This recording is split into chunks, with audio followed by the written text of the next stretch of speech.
రైతులకు నాణ్యమైన కరెంటు సరఫరా చేయాలని కూడా బీఆర్ఎస్ పెద్ద ఎత్తున ఆందోళన చేస్తున్న పరిస్థితి కనపడుతుంది. నల్గొండ జిల్లాలో కూడా చాలా వరకు కూడా లో వోల్టేజ్ సమస్య వల్ల కూడా ఇప్పటి వరకు మోటార్లు కూడా కాలిపోతున్న పరిస్థితి, పండిన పంటలు కూడా పూర్తిగా ఎండిపోతున్నాయని కూడా చెప్తున్న పరిస్థితి. మొత్తం కూడా పెద్ద ఎత్తున నల్గొండ జిల్లా కేంద్రంలో ఉన్నటువంటి కరెంటు ఆఫీస్ దగ్గర కూడా ముట్టడించినటువంటి పరిస్థితి ఉంది. నకరికలకు సంబంధించిన మాజీ ఎమ్మెల్యే దీనికి సంబంధించి పూర్తిగా ధర్నా కార్యక్రమం నిర్వహిస్తున్నటువంటి పరిస్థితి కనపడుతుంది. ప్రస్తుతం మనతోటి చిరుమర్తి లింగయ్య కూడా ఉన్నటువంటి పరిస్థితి. మొత్తం కూడా మాజీ ఎమ్మెల్యే చూస్తున్నటువంటి పరిస్థితికి సంబంధించి పూర్తిగా కరెంటు మోటార్లు అదేవిధంగా స్టార్టర్లను కూడా తీసుకొచ్చి ఇక్కడ ధర్నా నిరసన చెప్తూ ధర్నా నిర్వహిస్తున్నటువంటి పరిస్థితి కనపడుతుంది. ఒకరొకరే డిమాండ్ చేస్తున్న పరిస్థితి ఉంది.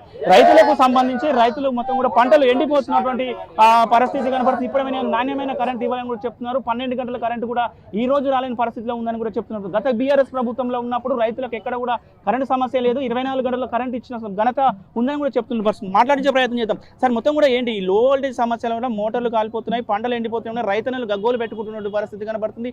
బీఆర్ఎస్ ప్రభుత్వం ఎట్లా రైతులకు ఎట్లా అండదండగా ఉంటుంది? గతంలో కేసీఆర్ గారి పరిపాలన కాలం 10 సంవత్సరాల కాలంలో కరెంట్ ఆ రోజు ఇదే కాంగ్రెస్ పార్టీ నాయకులను వామపక్ష పార్టీలు 20 గంటల కరెంట్ ఇస్తున్నారు. ఎన్నికల్లో కానీ ఎన్నికలు కాకముందు కూడా చెప్పిండు ప్రభుత్వానికి వచ్చినాక, కానీ సాధ్యం కాదని చెప్పి అవహేళన చేసిన వాళ్ళకి చెంపపెట్టున ఆ రోజు 20 గంటల కరెంట్ ఇచ్చిండు, నాణ్యమైన కరెంట్ ఇచ్చిండు. ఆ రోజు కేసీఆర్ గారి పరిపాలనలో స్టార్టర్లు కాలిపోలే, మోటార్లు కారిపోలే, కరెంటు సమస్య అసలే ఉత్పన్నం కాలే, ట్రాన్స్ఫార్మర్లకు ఇబ్బంది లేదు.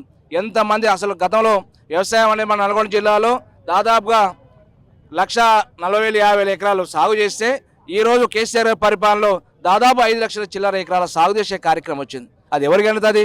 కేసీఆర్ సమృద్ధిగా నీళ్ళు ఇచ్చిండు, కరెంట్ ఇచ్చిండు, పండిన పంటను కూడా కొనుగోలు చేసే కార్యక్రమం. అది కేసీఆర్ గారు. మరి రేవంత్ రెడ్డి గారు ఏమన్నాడు?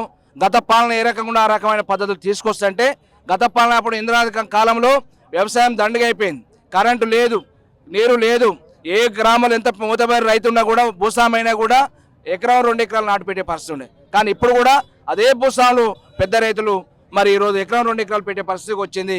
గ్రామాల పోతే స్టార్టర్లు కాలిపోతున్నాయి, లో వోల్టేజ్ సమస్యతోటి కరెంటు సక్రమంగా వస్తలేదు, మోటార్లు కాలిపోతున్నాయి, ట్రాన్స్ఫార్మర్ ఒకవైపు పేలిపోతున్నాయి. ఎక్కడ చూసిన రైతులు గగ్గులు పెడుతుంటే ఎక్కడ పోయినా మా బీఆర్ఎస్ పార్టీ నాయకులు కేటీఆర్ గారు కానీ హరీష్ రావు గారు కానీ సబ్స్టేషన్ విజిట్ చేసిన, అనేక రకాల ప్రభుత్వాన్ని డిమాండ్ చేసిన, బీఆర్ఎస్ పార్టీ రాష్ట్రంలో ఎక్కడ కూడా డిమాండ్ చేసినా ఉలుకు లేదు, నా పలుకు లేదు. అంటే రైతులంటే ఏ రకమైన చిన్న చూపు ఉందో ప్రభుత్వానికి స్పష్టంగా అర్థమవుతుంది. నేను ఒకటే అడుగుతున్నా, ఈ నల్గొండ జిల్లాలో ఇరిగేషన్ శాఖ మంత్రులు ఉన్నారు, రోడ్డు భవనాల శాఖ మంత్రులు ఉన్నారు, మీ ఎమ్మెల్యేలు ఎంపీలు ఉన్నారు. ప్రజలకు మీ మ్యాండేట్ ఇచ్చారు, మీ ప్రభుత్వం తీసుకొచ్చారు. మీరు ఎన్నికల ముందు చెప్పిన మాట ఏంది? ఈరోజు రైతులు పడే కష్టాలు ఏందో ఒకసారి మీరు తేల్చాలి. గ్రామాలకు వెళ్ళండి. ఇలా కాంగ్రెస్ పార్టీ రైతులు కూడా ఉన్నారు కదా, కాంగ్రెస్ పార్టీ నాయకులు చాలా మంది రైతులు ఉన్నారు. ఒక బీఆర్ఎస్ పార్టీ రైతులు, కమ్యూనిస్టులు లేరు.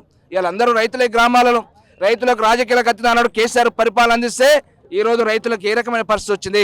అందుకని మీరు మంత్రులు కానీ, జిల్లాలో ఉన్న ఎమ్మెల్యేలు కానీ మీ ముఖ్యమంత్రిని జిల్లాకు తీసుకొచ్చి నగరగాలు తీసుకొస్తారా, నల్గొండ తీసుకొస్తారా, దేవరకొండ పోతారా, మిర్యాలగూడ పోతారా, ఎక్కడ పోతారో మీరు రండి.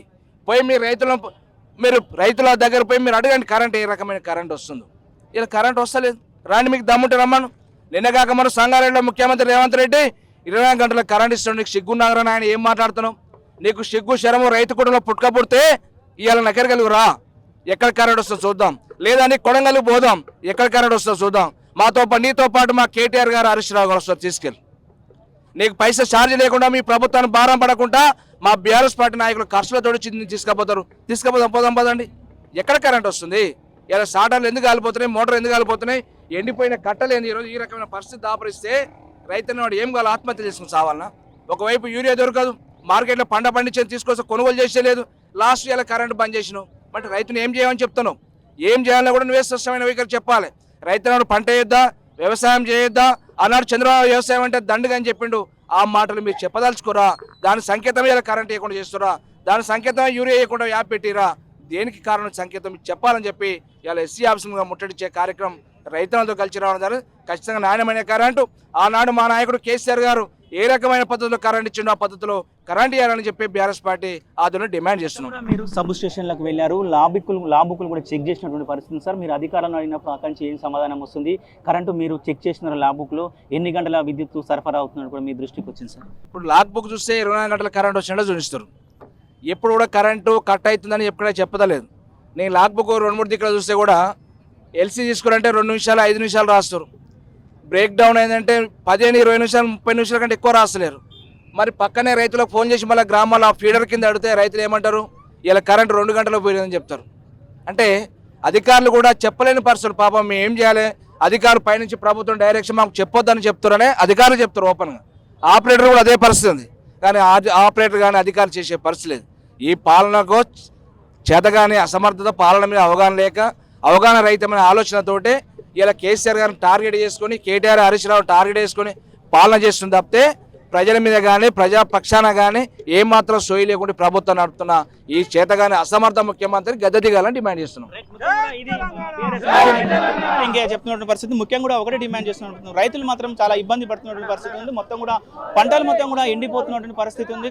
నాణ్యమైన కరెంటు రాలేదు. లో వోల్టేజ్ సమస్య రావడం వల్ల కూడా మోటార్లు అదేవిధంగా స్టార్టర్లు కూడా కాలిపోతున్నాయని కూడా మరి చెప్తున్నారు. ఎస్సీ కార్యాలయం కూడా పెద్ద ఎత్తున మెరుపు సమ్మె కూడా చేస్తున్నటువంటి పరిస్థితి కనపడుతుంది. దీనికి సంబంధించి భారీగా ధర నిర్వహిస్తున్నటువంటి పరిస్థితి కనపడుతుంది. చూస్తున్నాం దానికి సంబంధించిన పోలీసులు ఇక్కడికి వచ్చినటువంటి పరిస్థితి ఉంది. మొత్తం కూడా ఏదైతే ముట్టడి ఉందో ముట్టడిని కూడా మీరు విరమించాలని కూడా మాట్లాడుతున్నటువంటి పరిస్థితి కనపడుతుంది. వీడియో జర్నలిస్ట్ కృష్ణతో అచ్యుత్ RTV నల్గొండ.